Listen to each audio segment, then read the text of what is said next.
اللہ وبرکاتہ۔ آج ہم پارہ نمبر 10 کے نصف سے شروع کرنے لگے ہیں۔ اعوذ باللہ من الشیطان الرجیم، بسم اللہ الرحمن الرحیم۔ یا ایھا الذین آمنوا ما لکم اذا قیل لکم انفروا فی سبیل اللہ اثاقلتم الی الارض ارضیتم بالحیاۃ الدنیا من الآخرہ فما متاع الحیاۃ الدنیا فی الآخرۃ الا قلیل۔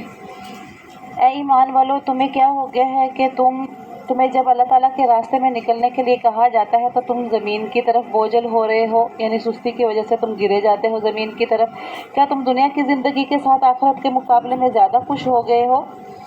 دنیا کی زندگی تو کچھ بھی نہیں ہے آخرت کے مقابلے میں، مگر تھوڑی بہت ہے۔ اگر تم نہیں نکلے گو تو تمہیں اللہ تعالیٰ عذاب دے گا دردناک، اور تمہارے بدلے میں دوسرے لوگوں کو لے آئے گا اور تم کچھ بھی نہیں بگاڑ سکو گے، اور اللہ تعالیٰ ہر چیز پہ قدرت رکھنے والا ہے۔ اور اگر تم رسول اللہ صلی اللہ علیہ وسلم کی مدد نہیں کرو گے، پس تحقیق ان کی مدد تو اللہ تعالیٰ نے اس وقت بھی کی تھی جب ان کو نکالا تھا کافروں نے، کہ جب دونوں غار میں تھے، دوسرے دو میں سے ایک کو کہہ رہا تھا جو ان کا ساتھی تھا کہ تم غم نہ کرو، بے شک اللہ ہمارے ساتھ ہے۔ پھر اللہ تعالیٰ نے اپنی طرف سے سکون اتارا، تسکین اتاری ان کے دل پر، اور ان کی مدد کے لیے 2 فوجوں کو بھیجا۔ کہ تم نے نہیں دیکھا کہ اللہ تعالیٰ نے کافروں کی بات کو نچلا کر دکھایا، اور اللہ کی بات ہی ہمیشہ بلند رہتی ہے، اور اللہ ہی غالب ہے، حکمت والا ہے۔ یعنی یہاں پہ دوسرا 2 کا جو ہے حضرت ابوبکر صدیق رضی اللہ تعالیٰ عنہ کا فرمایا ہے کہ وہ آپ صلی اللہ علیہ وسلم کے ساتھ غار میں تھے، اور